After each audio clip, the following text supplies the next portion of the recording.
May bataya! Habulin mo ako! Takbo! Taya ka na Ay, nilaro na nga nila ako, lo. May naiisip ka mo na parang gusto ko na talagang itanong. If papapiliin ka na buhay na mayaman ka, pero... Mayaman, syempre. Come on mo lang. So, uulitin ko ha. If papapiliin ka, buhay mayaman ba? Or, pero tulong ka sa kapaligiran mo. O, mahirap yung buhay. Pero, masaya ka naman. Ay, wow. Very tough question, Like, legit. Parang giving na money or happiness. Teleseryang atake, parang here 1 million, leave my son alone. Sure po. No problem.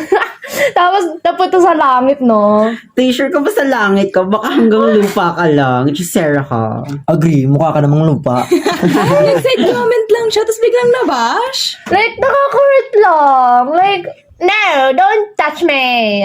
Dahil napag-usapan natin, bigla yung langit lupa na laro na yon.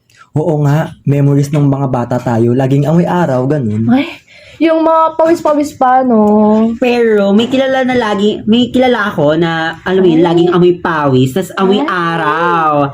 Ayan, ang ating special guest, Gwen and Megan, for our today's podcast. Isa sila sa mga cast ng Langit Lupa na award-winning and best advocacy short film. Grabe naman yung introduction na yan. Hindi ko alam kung matutuwa ba kami o ano.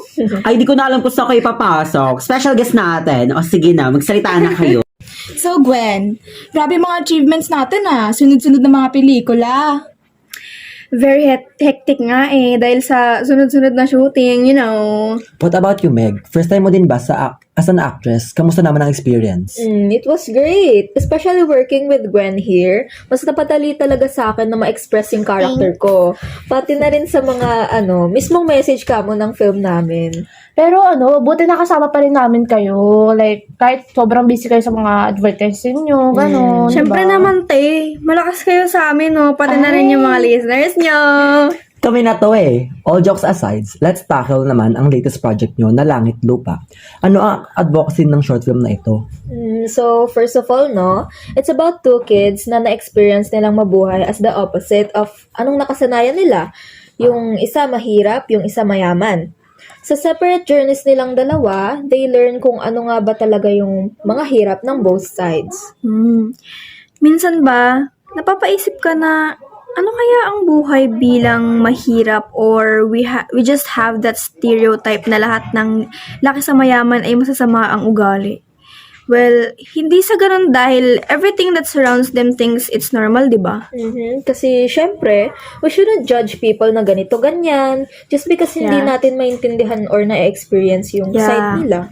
They haven't experienced kasi na magkasama sa hirap at ginhawa.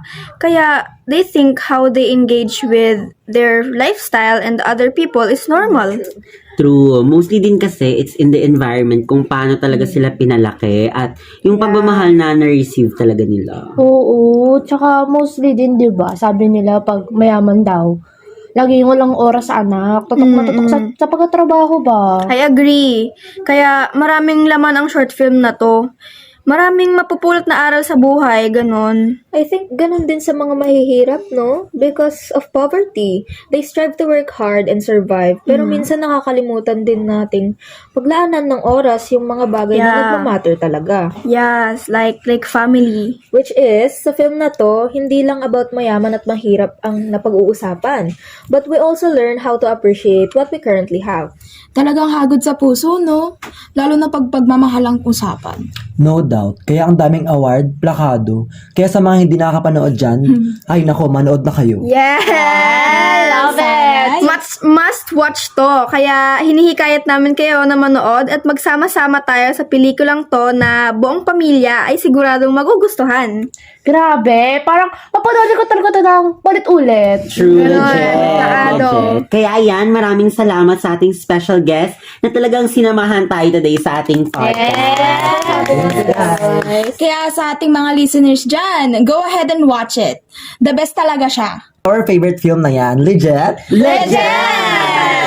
Kaya maraming salamat sa inyo. At magsasama pa tayo sa ating susunod na podcast. Huwag kayong aalis. Dahil tuloy-tuloy na ang ating kulitan sa ating susunod na podcast.